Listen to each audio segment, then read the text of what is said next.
Okay, so my name is Justin Ransburg. I'm from Jackson, Mississippi, and I'm a muralist / illustrator.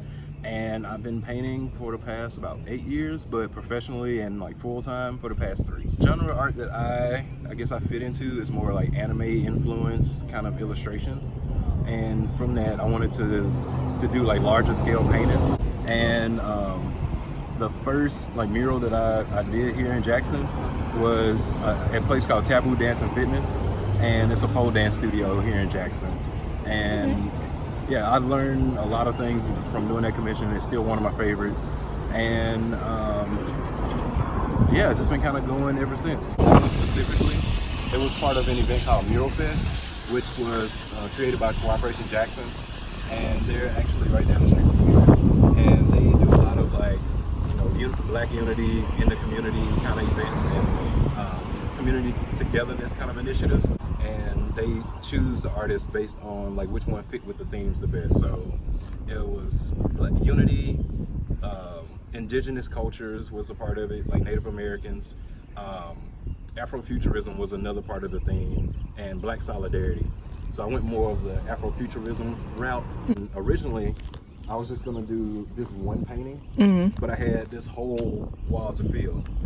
So the original image didn't fit across the wall like I thought it was going to.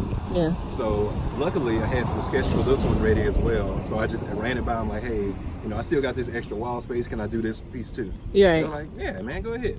Okay. So, cool. So is this paint or spray paint? It's a combination of house paint and spray paint. Okay, dope. So this one is, I would say like 60-40. Okay. The face more so than anything is spray paint. Okay. And the outline for her hair and everything is spray paint too. Cool. So this one is like 70-30. Okay. 70-30 because the background is like roll on brush paint. Yeah. Everything else is spray paint. Okay, cool. That's so dope. It was saying that it was like a project for Millsaps, and that really got on her nerves. It was like, this is the neighborhood I grew up in. I don't appreciate them calling it a project. And I fully understood it because it's disrespectful in a sense to the people that live here.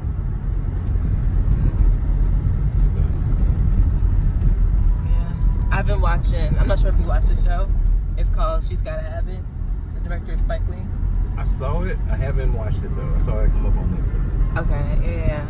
So, there's a lot of gentrification that's happening in New York as well. I didn't understand gentrification until I got older, but being younger, I was like, a little kid, I was like, gentrification is good because you have all these stores they're building and stuff like that. Only they do. Right. It's a trick. They wanted to make it look pretty. It's like, oh, we're going to give you all these wonderful things and it's going to be beautiful. And then you can't afford to live there. Right. So, not this part. Lucky Town recently closed, so I did this for them. And we can get out and take shots in front of it too. Oh, that's so dope. And this was back in 2016. Whenever I do like group scenes, I kind of like to incorporate myself in there a little bit. And people I know. So this is my face here. The two guys up here. I think they go by Physics for Poets. They're two brothers, Garrett Lee and Austin Lee, aka Brick-a-Brack. They're DJs. Cool guys. This is a poet. Her name's Amanda Furge. The young lady right here in the brown, she's a barista over at Cups, which is like a local coffee shop. I just went there this morning. Yeah. Cool. Yeah. Lauren. Lauren is her name. She's the manager there now. It's Miss Swan from Mad TV. You look like a man. My friend Lauren is here, aka Low Lady. She does fashion, just jewelry. My friend Mary Grace is right there. A girl I know named Victoria. A dude named Adam. Yeah. He does music. And Justin is over here. I didn't put too much detail on him because the heat was getting to me by then. They also told me this story about these 3 Japanese guys that came in. These 3 Japanese guys came into the brewery, and my friend Ruben, he was telling me like they didn't really know much English at all, but they knew beer, and it was like beer, dark. And that was pretty much all the English they needed. So yeah, I wanted to make sure I included them too. Cool. It's dope. Okay.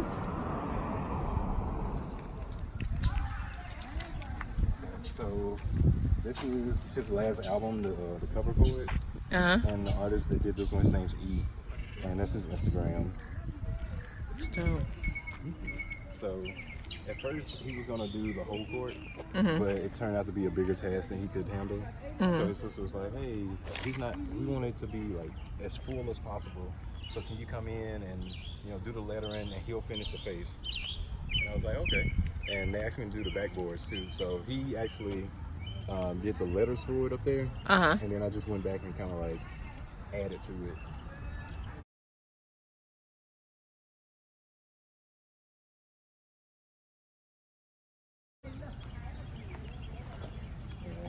It still looks really good. So time will tell how well it holds up. Because the paint that I use is supposed to be like weatherproof. Yeah. Under extreme conditions. So it should last a good like 2 or 3 more years before it needs any fixing. That's what I'm thinking.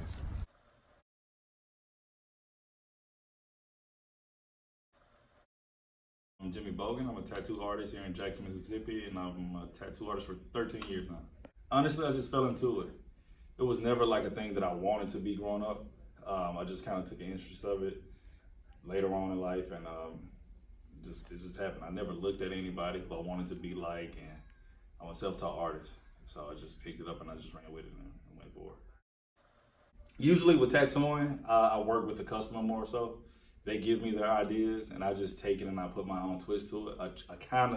I never want to do the same piece twice, like originality. So, you give me your idea and I will take it and I will do the best that I can to change it to my liking and, make sure that you like it also too. As far as painting goes, I have to be in the mood, honestly. It just depends on how I feel that day, what's in my head, and I'll slap it on canvas and just go from there.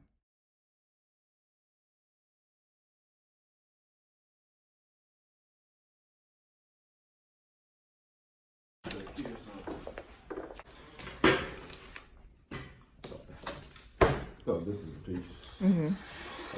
Sade, obviously, that I'm working on. Still got some finishing touches to do with it. It looks done. What are you talking about? Thank you. Get this out the way. So when did you start this? Last year sometime. And that's another thing with me with paint. I'll start a piece and it'll take forever to finish it. And but that's the good thing about paint. You don't have to rush it. You just started it, so it's not finished yet. I think it's the portrait of a son and a mom. Right out of high school, I was stuck in between go to college, get a job. When I went to college, I'm like, I don't even know what I want to do. Get a job, I want to be happy at a job. I've always drawn, and so I was like, let me try this. And then that way I can be my own boss, and let's go for it, and I did it. So what made you want to open up this shop? This is actually my third shop. I think being here in Mississippi kind of forced me to open the shop because the opportunities to work in the shop were limited. And one shop that I did, my first shop that I started in, I worked there for a little while. I didn't like the environment. I didn't like it was just, I couldn't grow. And I was forced to open my own shop, and I'm glad I did. What would you tell an artist or just someone that wants to open up their shop, like a young kid? Like, what would you tell them if they came to you? Do a lot of research.